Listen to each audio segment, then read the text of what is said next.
Conman Mustaine. I'm a general and colorectal surgeon at UAMS. One of the more common anorectal conditions we treat is anal fistula. This is a pretty poorly understood condition by the general public. It's not something that many people talk about.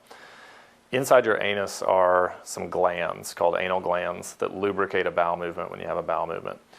Those anal glands can become clogged or infected and lead to what's called an abscess next to the anus. This typically presents as a very tender, painful area next to a patient's bottom, maybe associated with a fever. Sometimes patients may have difficulty urinating for a couple of days. It typically will swell, and either a patient will present to their doctor and have something done about it, or manage it at home until it swells and ruptures, and then some pus will drain out from the abscess. About 50% of the time after having a perirectal abscess, as it's called, the inside hole where the gland empties into the anus or rectum will remain open. And what it will lead to is a condition in which bacteria from inside the rectum and anus get into that hole and cause a recurrent infection in the space next to the anus. And what will happen is that patients will get into this vicious cycle of having a painful, tender abscess that will then spontaneously drain some pus and then feel better for several weeks.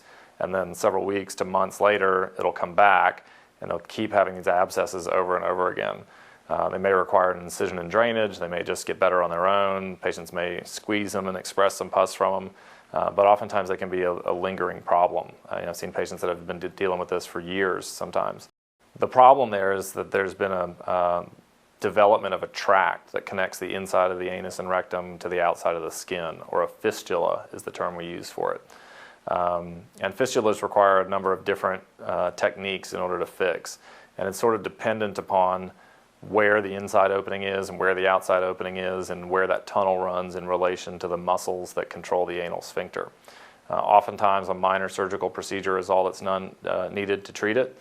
Sometimes we have to have a temporary drain placed, almost like a rubber band that goes through the fistula to kind of keep it open and allow a little bit of drainage every day in order to decrease the infection and inflammation around it and allow for a staged surgical procedure at a later date.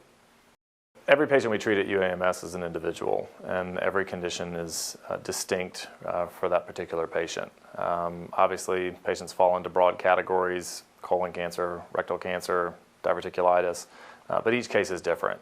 And I think the judgment is probably my judgment I think is as important as my surgical skill in taking care of those patients.